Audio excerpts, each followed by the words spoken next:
Assalamualaikum warahmatullahi wabarakatuh. Alhamdulillah, Allahumma salli wa sallim wa barik ala Sayyidina Muhammad wa ala ali Sayyidina Muhammad. Tribuners yang dirahmati oleh Allah Subhanahu wa ta'ala, salah satu yang diajarkan oleh agama kita yaitu Islam, di dalam memahami kehidupan ini yang begitu kompleks permasalahan yang kita hadapi. Maka sebagai umat Rasulullah Sallallahu Alaihi Wasallam, ketika hidup dihadapi dengan problematika, maka coba kita jadikan sholat sebagai penolong kita. Sebagaimana firman Allah di dalam surah Al-Baqarah ayat 45. A'udzu billahi minasyaitonir rajim. Bismillahirrahmanirrahim. Wasta'inu bis sabri was salah wa innaha lakabiratun illa 'alal khashi'in. Tribuners yang dirahmati oleh Allah Subhanahu wa ta'ala. Dan memang ajaran Islam itu selalu membawa kebenaran. Termasuk saat ini ketika manusia dirundung oleh masalah, maka kita jadikan sholat sebagai penolong kita. Sebagaimana di dalam prinsip sholat mengandung beberapa sesuatu hikmah yang luar biasa. Syekh Imam Nawawi Al-Bantani bin Umar At-Tanara di dalam beberapa kitabnya menjelaskan bahwasannya sholat itu adalah bagaimana hubungan antara sang Khalik Allah Subhanahu wa ta'ala dan makhluk, yaitu kita sebagai hambanya Allah Subhanahu wa ta'ala. Tentu saja di dalam keseharian seorang suami mungkin punya masalah di tempat kerjaan dengan sahabatnya. Seorang istri mungkin punya masalah di dalam kehidupannya. Seorang anak yang sudah beranjak dewasa pasti punya masalah yang dihadapi. Maka Islam selalu memberikan solusi yang luar biasa, yaitu dengan kita memperbanyak ibadah kepada Allah Subhanahu wa ta'ala, terutama di dalam mendirikan ibadah, yaitu namanya salat 5 waktu. Maka salat kita banyak mengenal ada salat rawatib, yaitu salat-salat mafruḍah yang memang dipardukan ataupun diwajibkan bagi kita umat muslim dan muslimah. Ada juga salat sunnah yang memang salat ini apabila kita kerjakan, maka banyak efek, banyak dampak, banyak kemanfaatan yang kita dapat. Contoh misalkan sholat duha.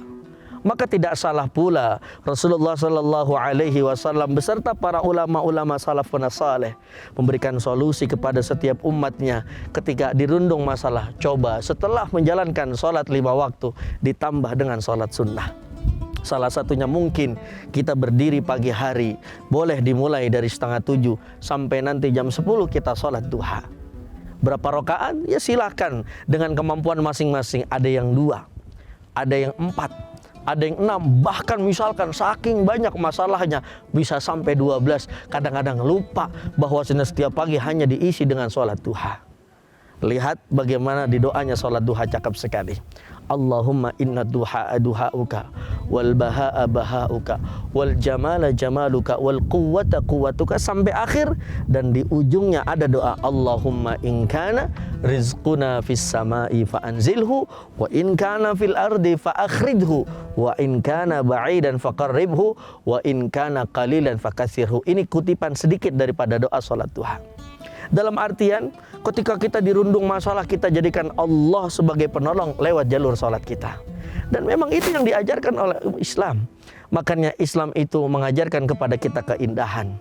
Masalah, gelar sejadah, ambil air wudhu, sholat. Dan itu yang dilakukan oleh terdahulu kita ketika menghadapi problematika di dalam kehidupan. Saya ingat sekali bagaimana dulu para orang-orang Betawi, khususnya di Jakarta, orang tua kami, guru-guru kami mengajarkan, hei nak, ketika kau dirundung masalah, coba ambil sejadahmu. Yang perempuan ambil mukenahmu, yang laki ambil pecikmu, lalu ambil air wudhu, niatkan apa yang memang menjadi masalahmu, laporkan apa yang menjadi masalahmu, adukan apa yang menjadi masalahmu kepada Allah Subhanahu wa ta'ala.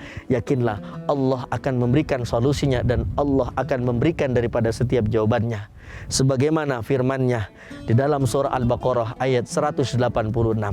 Wa idza sa'alaka 'ibadi 'anni fa inni qarib ujibu da'watad da'i idza da'ani falyastajibuli la'allahum yarshudun. Maka ketika ada hambanya Allah mempunyai problematika lalu dia mau minta kepada Allah, minta petunjuk, minta pertolongan, maka Allah akan menjawab setiap doa-doanya.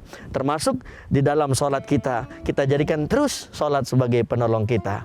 Tribuners yang dirahmati oleh Allah Subhanahu wa taala. Maka dari itu mari sama-sama, ini bulan yang suci. Ini adalah bulan yang penuh berkah. Mari seperti biasa kita jadikan Allah Subhanahu wa taala sebagai sandaran, karena memang Allah sehebat-hebatnya sandaran, yaitu dengan memperbanyak kita menjalankan sholat-sholat sunnah, digabungkan dengan sholat mafruḍah yang jangan sampai kita tinggalkan. Karena memang apalah arti daripada kehidupan ketika kita tidak mampu menjadikan sholat sebagai pegangan. Maka Allah yarham Syekh Muhammad Sa'in Ramadan Al-Buti ketika mengajarkan beberapa daripada ayat suci Al-Quran kepada murid-muridnya, beliau berkata apa? Manusia itu nilainya ada di salat. Maka ketika manusia itu melakukan ibadah salat, maka disitulah nilai dia. Tapi sebaliknya, ketika ada manusia tidak salat, maka manusia itu tidak punya nilainya. Maka terakhir di pantun, ke rumahnya Anya melihat awan, nonton silat di Rawakalong. Mari kawan-kawan semuanya, kita jadikan sholat sebagai penolong. Wassalamualaikum warahmatullahi wabarakatuh. Terima kasih sudah nonton. Jangan lupa like, subscribe, dan share ya.